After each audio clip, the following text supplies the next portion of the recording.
but that doesn't mean we need a lower energy level than we've had all day. Everybody who's been in here has gotten used to me hyping you guys up. Do you think that you can outdo everybody that was in this room previously? I mean, you've already beaten everybody. I mean, I'm not going to lie to you. So, any fans of PowerRangers out there? Yeah! Anybody out there, you know, do a little bit of martial arts? Anybody out there doing some kicking, some punching, some breaking of boards, that kind of thing? All right. We not only have one of our favorite actors, one of our favorite martial artists, one of our favorite dudes on the whole convention circuit with us. So, let's really blow the roof off this place, finish the day in style. Let's hear it for Austin St. John!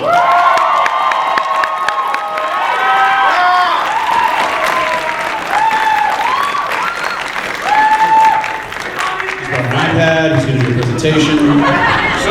So next. So what's up, Dallas? How's Dallas treating you, sir? Yeah. Okay. Hello. And we've got I always feel like God is in the room. You see my delightful friend in the orange shirt right there. She has a microphone. Go ahead and line up if you got questions here in the audience. Orange shirt. Okay, I got it. Right there, right by the camera. Right now I'm staring into the light. So to kick things off, something that I like asking people, a lot of people here, fans of PowerRangers, yes? Yeah! Excellent, you guys do the call and response so well. What were you a fan of when you were a kid? What were you into? What was your fascination? Were you into TV shows, movies, books? I know that you're into martial arts, you've got an extensive background there. You know, what was your thing? What were you into? Probably Chuck Norris.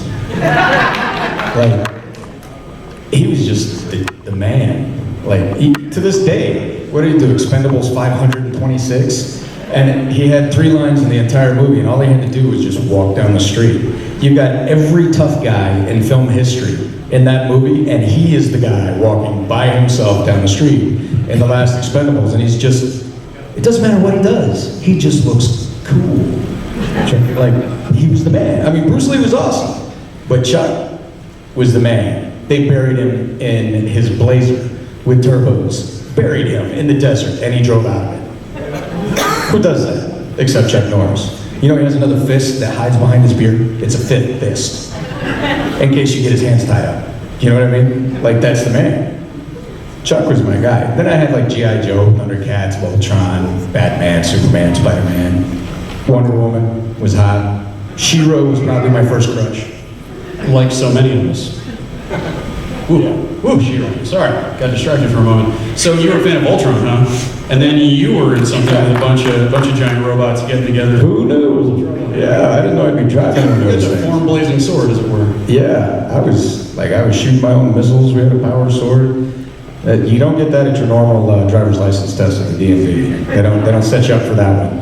I don't know where the left turn blinker thing was on that thing, but I know we destroyed the city every day.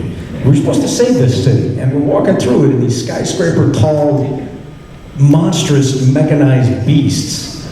We had the best contractors on the planet in Angel Grove, because in the process of saving the city, we destroyed it completely, and then it got rebuilt overnight again so we could destroy it the next day with a different monster. Rita was like, I just can't make this city fall. I mean, right? You know what I'm saying? You can't walk near the coffee table in my house without my mom being like, you be careful, don't break the vases. And we're driving through downtown New York in mechanized robots. So what got you interested in becoming a performer? Whether it was acting, whether it was martial arts. I mean, how did you was it Chuck? Does it go back to that magnificent beard and those amazing kicks? You know, what was it? Just like on a scale of 1 to 10, Chuck points, like 1 to 10 cool points for Chuck. He's like 100, I'm just saying. And then he married Christy Brinkley, right? Was it Christy Brinkley? Something like that. Yeah. Come on, like life complete. Who does that? I don't know. So anyway, I digress. Sorry. I wasn't an actor. I was actually in high school. I was teaching at a dojo in the evenings, and I met a acting coach who came in, and I was just getting this dojo going. And he was like, hey man, you should come into my class and take some acting classes. I was like, nope. Not interested. Don't like cameras, don't like large groups of people. And he just looks at me, he's like, I'm telling you should do it. Wouldn't do it. So he nagged me, and finally he's like, look, if anything else, you can come into the class, take a few classes, you'll meet a bunch of students that maybe you could pull into your martial arts class. And I went, brilliant business idea, okay, I'll go. So I went, and they're like, it was a commercial acting class. class. Peter Piper picked a pepper, and they had these weird skits, and I was like, you guys are all weird. You know, what's wrong with you actor types? And, but okay, here's my martial arts class. Come on in, let's do this. And so I pulled in some people. My class expanded, and I realized that not all actors are totally nuts. Mostly. You know, one or two of them. Yeah, maybe myself. But anyway, so I learned a few things about commercials, which I never want to do. And I guess a couple months of this goes by, and all I knew was like how to do a Dove soap commercial and all kinds of stuff. And he says, hey, you know, I heard about this cattle call. And I was like, Bob, you're confusing me. I'm in an acting class. I run a dojo, I'm in high school, and you're talking to me now about cattle. I'm not connecting the dots. I mean, I was 17, I wasn't seeing it. And he says, no, a cattle call. That's when they put out an advertisement in the newspaper in Los Angeles, and anybody can show up for an audition. And I was like, oh, now I understand, thanks for explaining that. Bob, I don't want to be an actor. He's like, Austin, I'm telling you, they're looking for a young guy, teenager with attitude, for this show called Phantoms. And I'm like, Phantoms? Bob, I don't want to be an actor. And he's like, I'm telling you, you should go. I was like, Bob, I don't want to be an actor. 3 weeks this goes on, and I'm like ready to kill Bob now. And he's like, I'm gonna bet you $20 if you go, you won't be wasting your time. Now at the time, gas was like 89 cents a gallon. Anybody in this room alive when that was anybody in this room driving? Milk was $1.50. Yeah, like you could afford stuff, even in LA back then. And so finally he bets me $20. I was like, that's a full tank of gas, some bread, and bologna. Like I can eat for a week and drive my car. Sure, Bob, I'll take you 20 bucks. 10,000 actors show up for every single role in the first 5 for the show called Phantoms. It was a room that makes this one look tiny, and it was chocked full of people. And I can't tell you how many times I'm looking at my watch going, I don't need 20 bucks to spend. Am I gonna wait in this line? This is insane.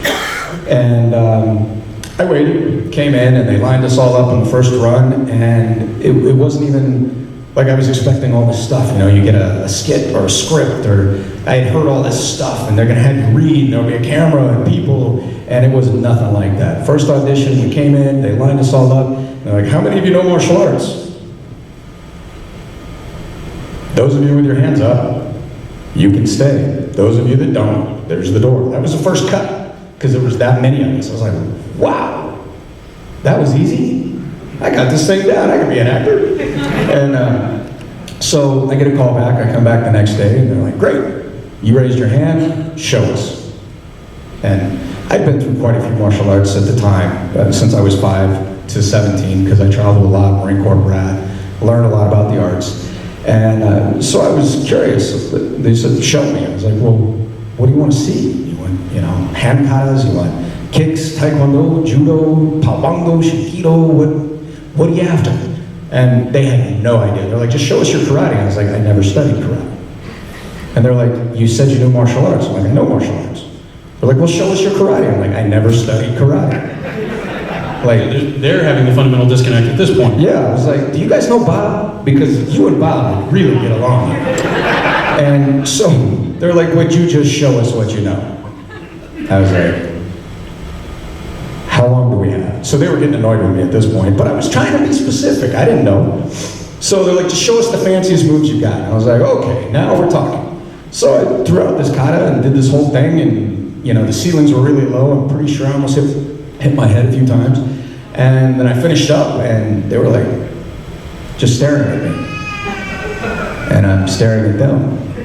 And I'm wondering now if I have a booger coming out of my nose, because they're staring at me so long. It's that uncomfortable, you know, is my zipper down kind of feeling, like this is awkward.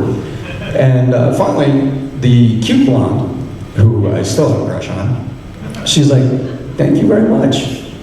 We'll be in touch. And I was like, oh, that's the don't call us, we'll call you thing. All right.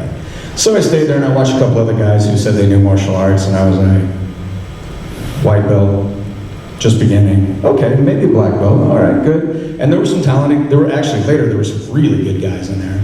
And I was like, okay, so there's some competition. And I get another call back, and we just went through it and through it and through it. 5 callbacks later, I got hired, and I lost $20. You find yourself first actually in the room with the people that you ended up being in the cast with. Was it pretty early on, or was it toward the later stages that you were actually reading opposite Amy Jo, or opposite Walter, you know? I think it might have been a 4th audition for me when they made a tall group, a medium height group, and a short group. Obviously, I was in the tall group. And we kind of just, it was chemistry, really. And my group, you all know, we all immediately hit it off. We grabbed our scripts, we went over to Bob's Big Boy across from Saban Entertainment in Burbank. And we just sat down and they taught me, I remember Walter, who played Zach, of course. You guys remember that guy, right? Yeah. He's my boy. He taught me really important things like, when you have a line, you should probably face the camera. I'm like, oh yeah, okay. Let me write that down. And so, yeah, I mean, they really just walked me through things I had no idea about. Everybody had an amazing amount of patience for this monkey who knew nothing about acting, clearly. And I guess it was 4th audition, and we hit it off really well. Had great chemistry, and I think that's probably what landed us all the role, is we became friends, and we were pretty tight, and I think that came across on camera. And I think that's part of what made folks fall in love, I think, with the original cast, was we really had that camaraderie. So probably 4th audition. Yeah, we've only got a couple people up there to ask questions. I want to see more people over there. I got one more for you before we turn it over to you, the audience. Now, you mentioned you're a Marine Corps brat. You know, you were an instructor, you know, in your teenage years. You've been doing martial arts much of your life. You know, people that I've trained under, like Dan DeSanto, various guys, you know, they are training, you know, our police forces, you know, people who keep us safe, members of the military, that kind of thing. Once a martial arts teacher, always a martial arts teacher. So I mean, you know, to this day, you know, are you going out and doing those kinds of workshops? What is it that you're doing in the martial arts world? I'm more private than a lot of the guys out there. I have ultimate respect for athletes of all brands, UFC, MMA, WWF, because they all are athletes. And some of them are incredible martial artists. Many of them are incredible martial artists. But I still carry an old school, I guess, core value, and it's a word called humility. So you'll never see me associated with guys that run their mouth. I won't do it. Won't train with them, won't do a thing with them. And I've had some incredible offers, and I could make stupid money if that's what I wanted to do, overnight. But I won't do it. That's not how I was trained, that's not how I was raised. So I appreciate what they do, and like I said, accomplished, some of them are very good. But my tack is, I've worked with the police, I've worked with the military, I spent 4 years overseas for the war. So I've worked with Army, I've worked with Marine Corps, I've worked with Naval personnel, I've worked with Army divers, I've worked with Special Forces guys, and we all get together, and it's just a knowledge sharing thing. A long time ago, I quit caring about rank. It doesn't matter to me. And I got out of the flashy competition stuff. I got away from UFC and MMA because it wasn't, it's not street oriented. Not that it doesn't have things that are very applicable, but it's designed to be a competition. And that's great if that's what you want to do. You know, again, it takes a lot of talent, a lot of dedication, hard work. But I only work on stuff that's applicable right here and right out there with my family or your family. Like that's where I want to be efficient as a martial artist. It's all right. I got 3 of them. I get it. And so for me, I will sit down with very quiet, exceptional martial artists who can check their egos at the door, and then we close the door, and we have master's level classes where we'll just beat the hell out of each other, which are great. I love that. And then occasionally I'll do seminars with them. They'll do seminars. In fact, I'll probably be doing one next March in Delphus, Ohio, with the guy that I train with. He just got his 9th dan. His name is Sifu Lear, and incredibly talented martial artist. In fact, I'm wearing his shirt. So he's asked me out. This would be my 2nd seminar I would come out and do at his studio. But I generally keep it very quiet. I don't I've been all around the world, man. I worked as a firefighter, worked as a paramedic. I've been in the Middle East. I've been a father. I've been pooped on, peed on. I've been in fights. I've been shot at. And I've been to the top of the world and all sorts of amazing fame. I've seen all ends of the spectrum. So I don't really have anything to prove. I don't care what people think. And when I get into a fight in the street, I'm not strutting around in my black belt. So people are always, what rank do you have? And what difference does it make? I've been in it 35 years. You want to learn something? Check your ego. Come on in. I do it all the time with police. They'll come up to the front desk, to my table. And they'll be like, hey, blah, blah, blah. I'm like, oh, you're a cop. That's great. And I'll ask them usually a couple of questions. And these are things that I've taught the police all over. I'm like, how do you protect your sidearm and complete the chokehold with one arm? So how do you complete your choke with one arm while protecting your sidearm with your other hand? And 90% of them don't know. I'm like, well, that's kind of a critical thing. You get somebody who's on drugs, PCP, who's just wired.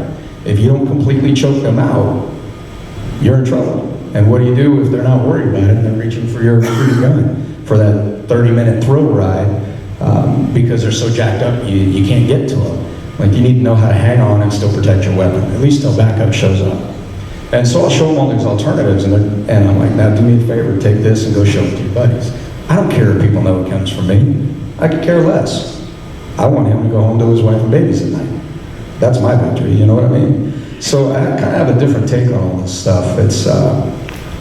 I don't train to be the best in the world. I don't train to have the greatest claims. I don't need any of that. What I need is to pass it on to people who truly value what it is.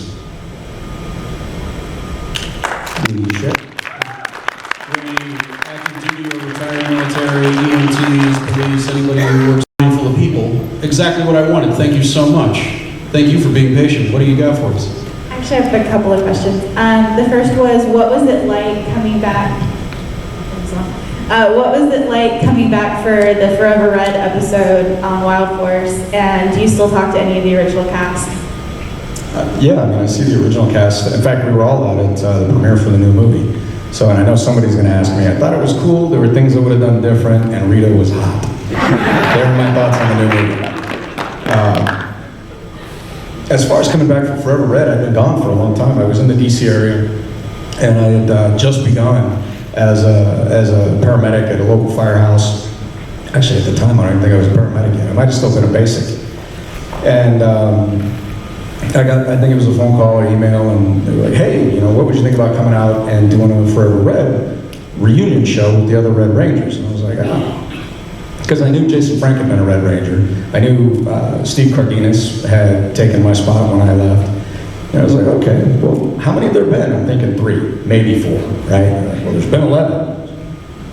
I was like, what are you doing, killing off all the Red Rangers? Like, what happened after I left the show? And they were like, no, actually there'll only be 10 for this episode, but, how would you feel about coming out? I was like, well, send me a script, let me see what it's like. They sent me the script, and I was like, all right, but I'm working now, I'm bartending and waiting tables, putting myself through 2 college degrees, so I don't have like a whole week. How many days do you need me? And so we went back and forth, and they said they could cram it into 2 days for me, and I was like, all right, that gets me back in time for class, let's go. And so I went out and I did it, and I got to meet all these new guys, and I heard so much more about what they brought to the show and their takes on the Red Ranger, and they were all different shapes and sizes and heights, and I was just like, wow. And then I found out there was a female Red Ranger. She was hot. It's like, she looked so much better in that suit than I did. And so, it was pretty cool. We got to shake hands, and I think the youngest guy, he reached out and shook my hand. He's like, dude, I grew up watching you. I was like, I feel old. Damn it. But it was a good time. It was pretty cool.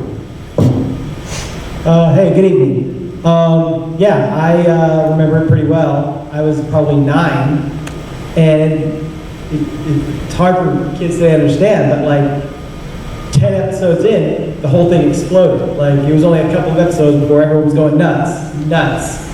And I was one of them. We were all one of them. And your parents made sure we knew. No, yeah, my mom actually was doing martial arts at the time. She was hoping it would lead me into it, and then it did because I'm lazy. And, but when I go back and I read about it back then, because I was getting episodes daily. This wasn't even weekly, this was daily. There was like 60 episodes a season. And come to find out that you guys had what might be the most absurd shooting schedule of any production ever. Just non-stop work.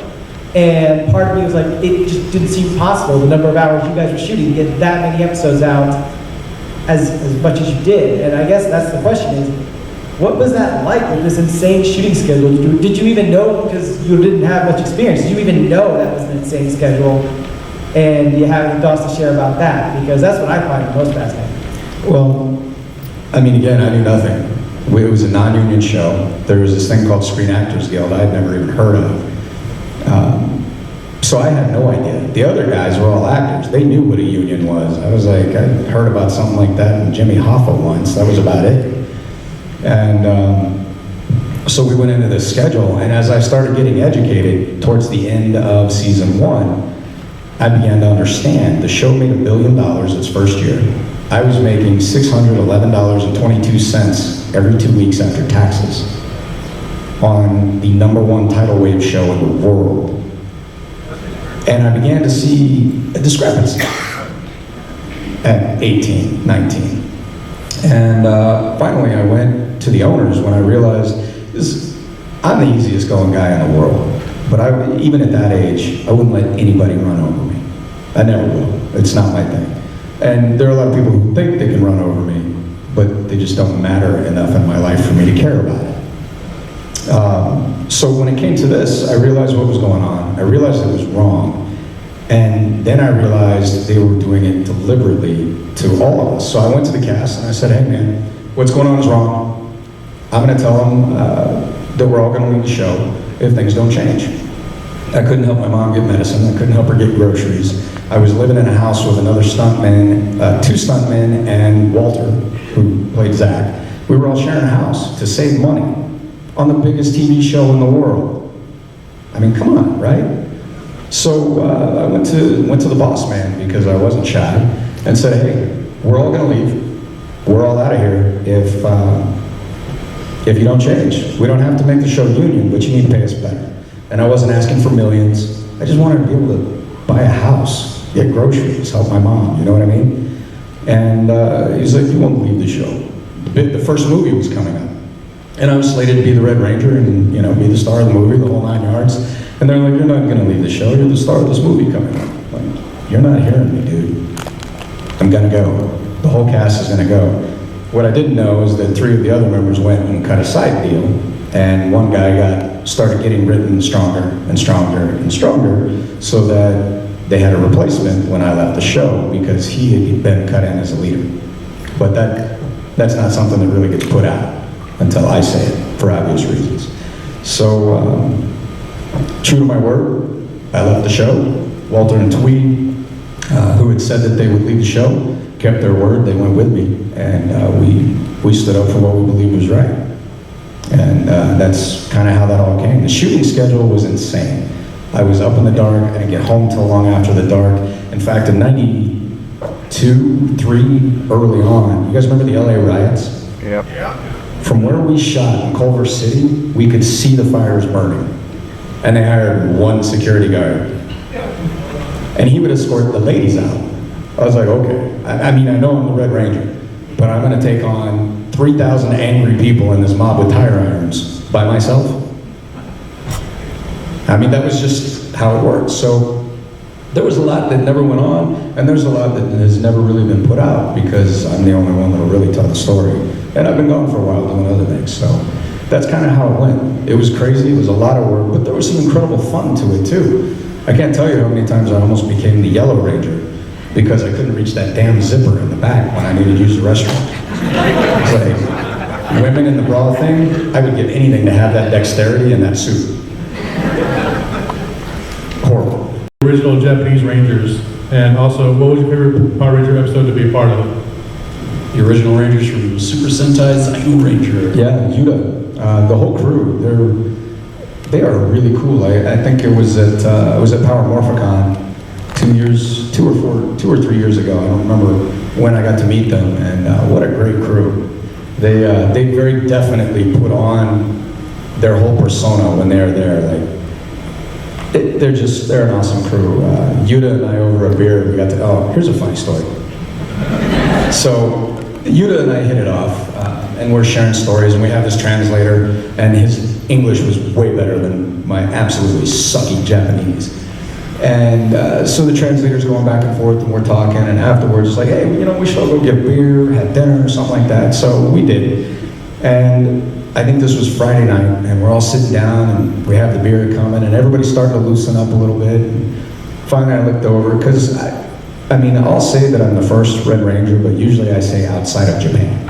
He's always number one. And so I looked at him, and I was like, hey, Yuta, so what number RedRanger am I really?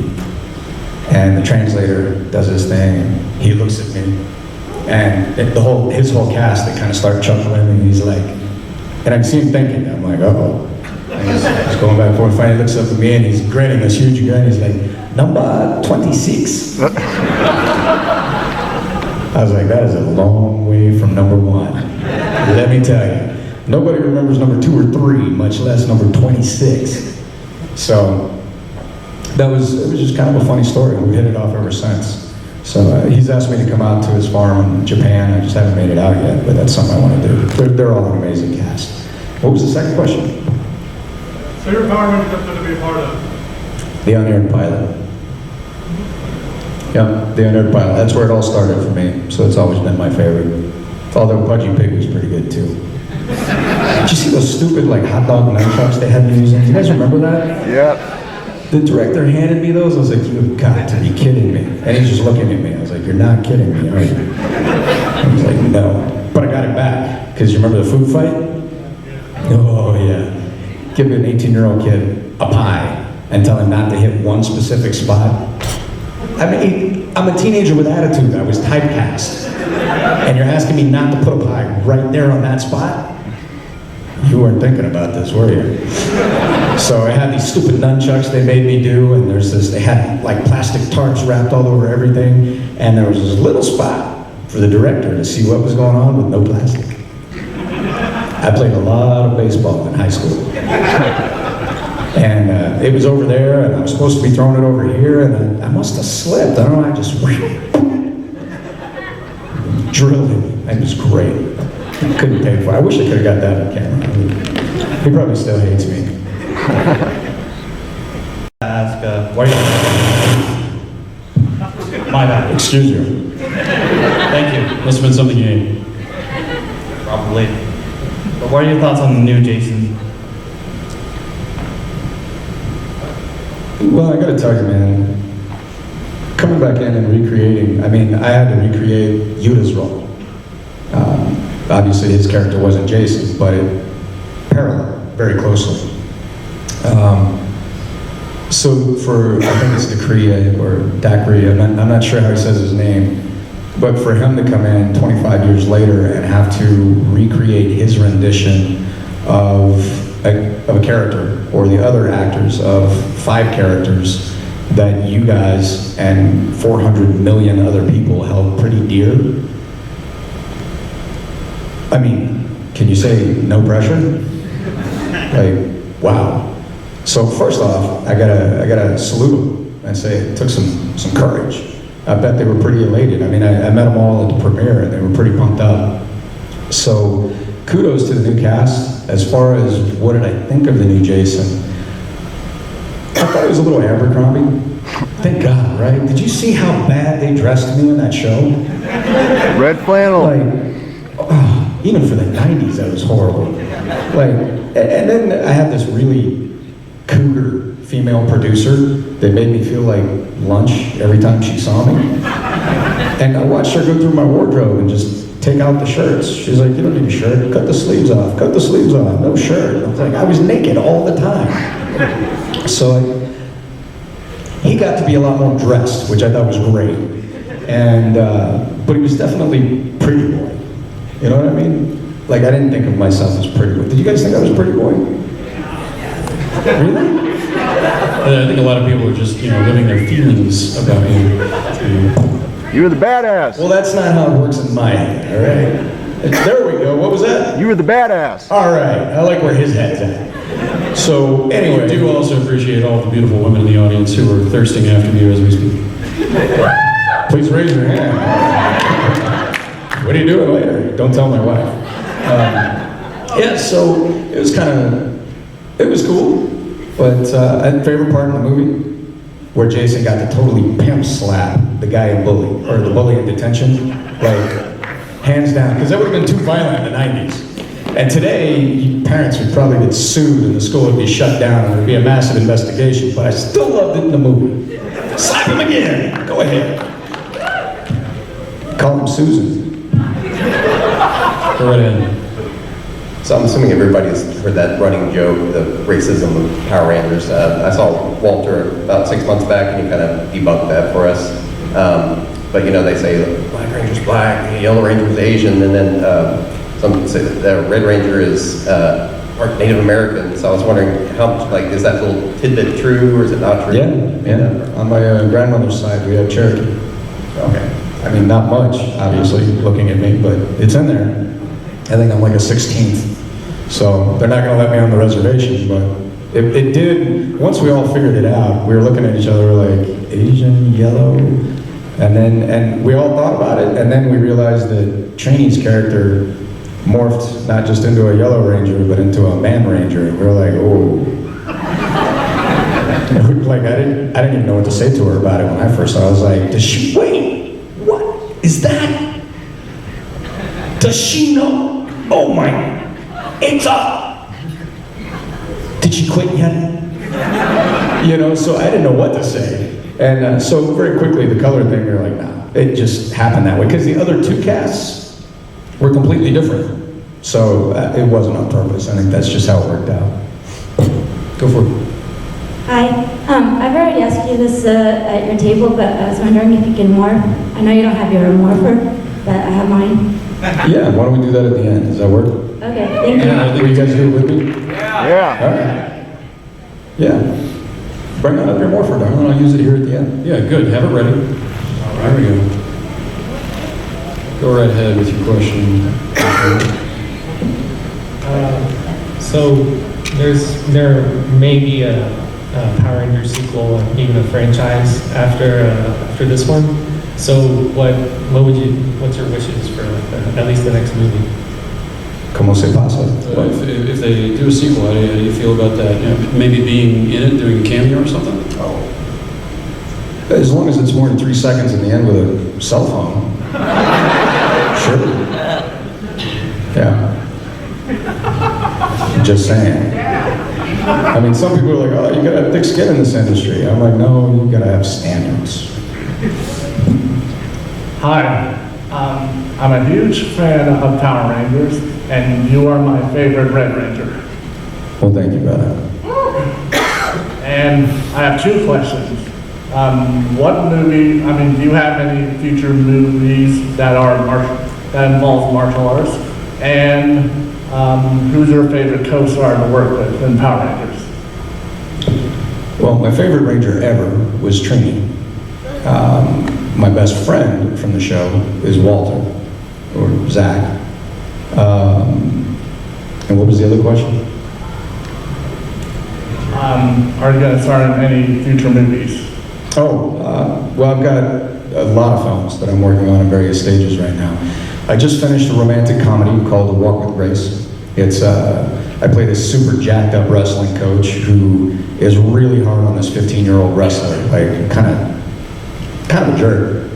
And then at the end, we find out why I'm a jerk, and there's tears and happiness and romantic stuff. And so the girls, there'll be points where you'll laugh and points where you'll cry, and the guys, you'll be like, oh God, do I have to watch this? I'm sorry in advance. But how many of you are married, guys? Yeah, I'm sorry in advance. How many of you have girlfriends? Yeah, you're screwed too. Sorry, dude. So, all right. Well, not for long, I bet. We celebrate you, sir, but it won't be so long. We're all living vicariously through you, all right? So anyway, I have Walk with Grace that'll be out between Christmas and Easter next year. I just finished a TV series called Fireball Run. It's an Amazon Prime show. Any of you guys Amazon Prime members? Yeah. Okay, so just go to fireballrun.com. And we just finished filming 3 weeks ago. And I'm Team 93, the Red Ranger. It is an adventure and it's like a race.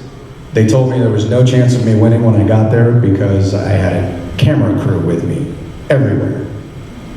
From the time I got up to the time I went to bed, really hard to move quickly with a camera team. So I think we finished, I don't even know, I didn't even look.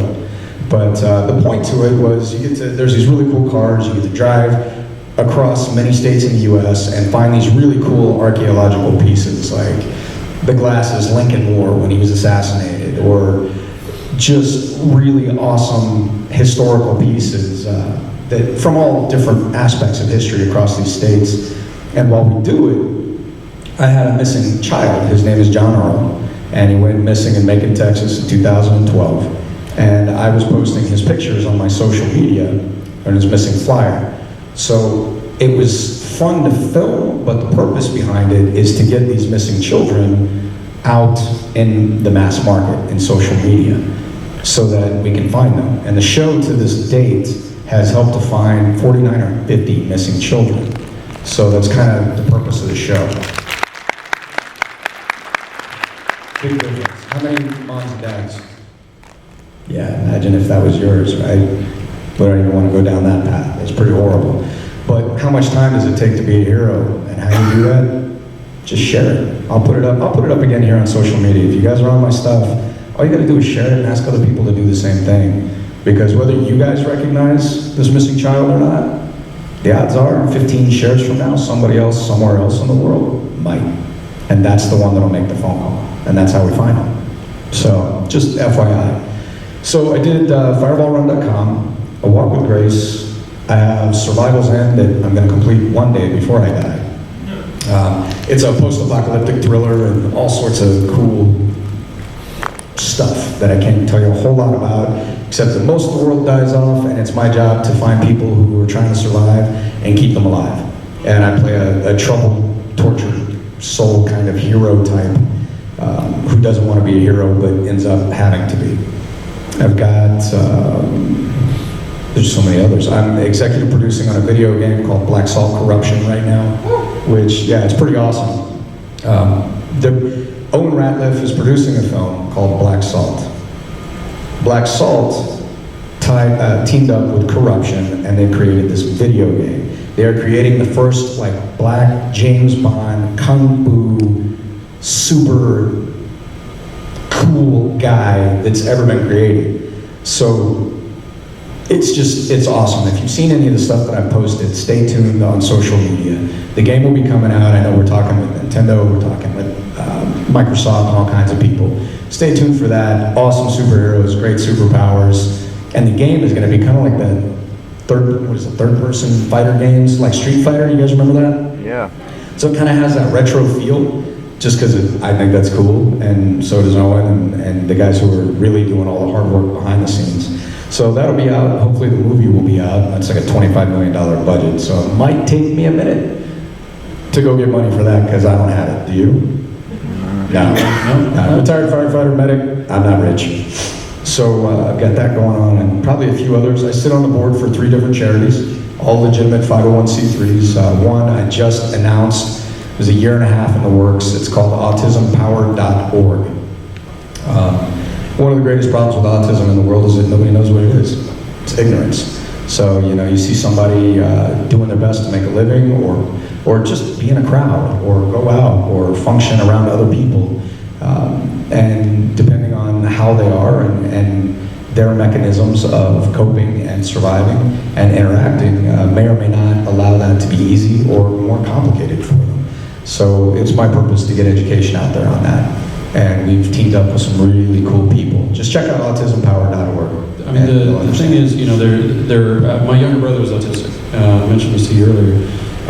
A lot of people will talk about awareness, and there's a big difference between just trying to throw some messaging out there and actively engaging people and building acceptance through experience. Yep.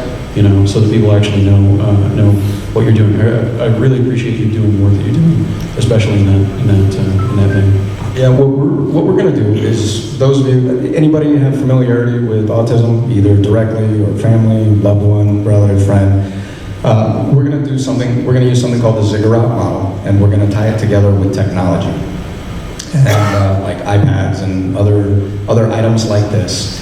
We're also going to provide job training. We're going to provide, eventually, when the funding comes in, the final funding, we're going to provide homes. So many of the questions that I hear from family members is, what happens to my loved one when I'm gone? And those of you who know about state funding know that's not a good option.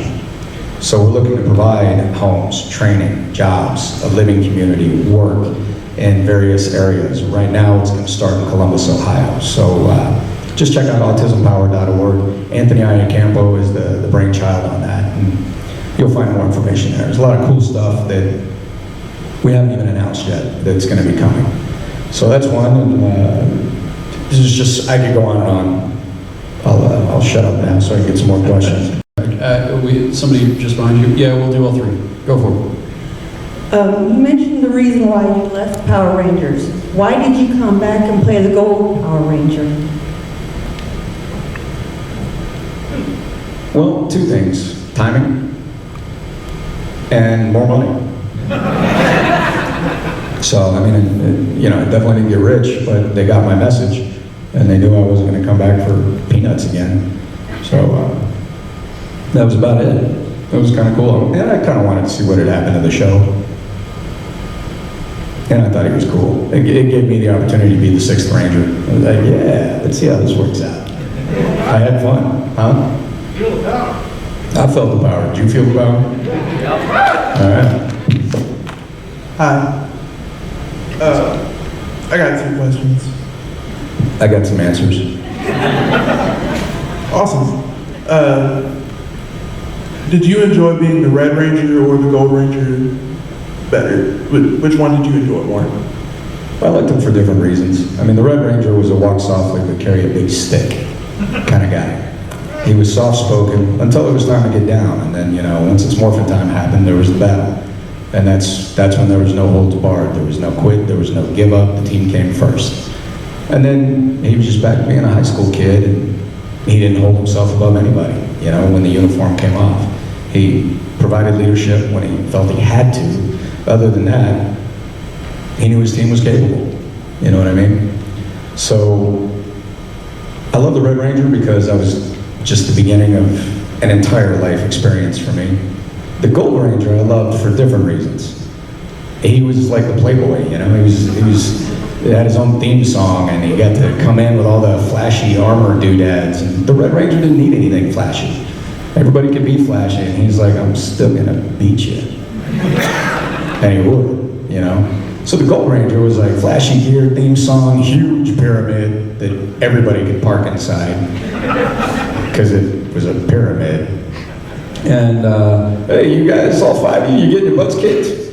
I got this, take a knee. He'd come in, clean house. He'd be like, all right, I'm going to the pool, anybody for margaritas? And he was out, you know, so the Gold Ranger was kind of the playboy, whereas Jason was the rock, you know what I mean? Or the Red Ranger was kind of like the rock that the team was built on in the beginning. So that's my take on that. They both were really hard to get out of when I had to pee, though. Like, we kept asking them to put in the pajamas with the buttons on the butt. For some reason they wouldn't go for that. Easy access flap. Anything. It was like, this is murder. I know that you and Walter and Twee were close. Did you have anybody on the cast or crew that you just kind of butted heads with? That I butted heads with? Well, there were lots of stuff. Anybody get head butted? I can tell you about lots of accidental headbutts. I mean, I don't know how many hundreds and hundreds of fights we did. But, I mean, we all got a little testy. You know, you spend that much time together, we had our moments. But for the most part, we all, you know, we were pros. We came in, we did our job. You know, nothing I would really mention, nothing crazy. Last one. How you doing? My son wanted to ask, how was it fighting against the putties, and what was your favorite villain to go against? Is your boy here? I'm sorry, I couldn't hear that question when you asked it. If your boy could come up on stage for us, we're having a lot of problems with the microphones today. I don't know. Technical difficulty. Come on up here. Come on up here, man. Come on up here. We're not going to finish until you come up here. You want to just ask from your seat? That's totally fine. But I'm gonna. Oh, okay. That's all right. What was your question, buddy? How did the monsters look like when you were fighting with those monsters? That's a great question, buddy. So what's your name? Aiden? Aiden. That's a good name. You guys like the name Aiden? Yeah. I do too, right? Yeah, let's hear it for him. Yeah, round of applause for Aiden. All right. Well, you know those putties. Everybody remembers the putties. Few people ask me about the putties. And let me tell you about one of my favorite subjects. It's called the unsung heroes. How cool would the Rangers have been if we weren't beating up 25 putties every day? Probably not as cool. I know I fought like 12 to 14 at a time sometimes. So the putties, those guys, if you got to take your hat off to the hardest working stunt guys in the business, you should thank the putties and the monster stunt guys from Power Rangers. Those guys were awesome. Before we finish and wrap everything up, we've got a prop, we've got a little thing to do. Do you have any closing thoughts? Any words to leave everybody with? Oh, geez, no pressure, right? No pressure. How many of you study martial arts? Okay. How many of you have ever started something and quit because you got frustrated? Every hand better go up. Come on. Right? Well, it's easy to start stuff. It's much harder to finish stuff, and especially when things like frustration get in the way. So here's an ancient proverb that has been translated, and it's one I've remembered since I was very little. There's always someone who's really good at something that you want to be good at, right? So let's, for general terms, call that person a master. And just remember that the master has failed more times than most people have even begun. So when you get frustrated, just keep going. Just stick with it. One foot in front of the other. And know that failure sometimes leads to the greatest success. So just think on that. You mentioned the hardest working people on that set were your buddies, your stuntmen, and everybody. The hardest working people at these shows are our crew, wonderful crew that we've had. We are doing the show without one of our most valued members of the crew, a guy named Kirk Elliott. You'll see folks like me wearing buttons, wearing some awareness bands on our wrists. We miss this guy. And if you saw this guy with this hat, it was turned up on one side, who would be in the autograph hall during these shows for many years now, those of us working this show are missing him most, but you guys don't know that you were missing him because he was doing his job so well. So in his spirit, I hope that you are going out there and having fun and making new friends, just like he was all about, and just like all the people in red and orange shirts are. So I always ask if we can get a round of applause for the crew, but can we especially blow the roof off the place for Kirk Elliott? Yeah. So Austin, you want to take us out? I believe we have some. So you guys want to do a little something different here? Yeah. So an ode to Kirk. So let's do our It's Morphin' Time. But instead of It's Morphin' Time, let's do Kirk Elliott. You want to do that? Yeah. You do that with me? I think we can follow the rest for the group. Are you guys down with that? Yeah. But you got to say it like I'm going to say it. And you know how I say it, right? It's not like, Kirk Elliott. I want to feel it from your toes. Let's do a practice run. On three, you got to stand up. You got to stand up. Stand up, get up. You can't get the power out. Let's do it. Sit down. Let's do it. All right, so on Connect to the moving three. grid. On three. 1, 2, 3. Kirk Elliott! Did these guys say they watched the show? I'm sorry, look, I apologize. Did you guys watch the show? I'm sorry. When I was there, did you watch the show? Did you say my name? Come on, forget about it. All right, one more time. Okay, so let's say it's Morphin' time. Let's warm up. 1, 2, 3. It's Morphin' time! All right, I heard her. How are we doing in the back? All right, so on 3, we're gonna do this one. Are you ready? I'm gonna put down the mic. I wanna hear Kirk Elliott.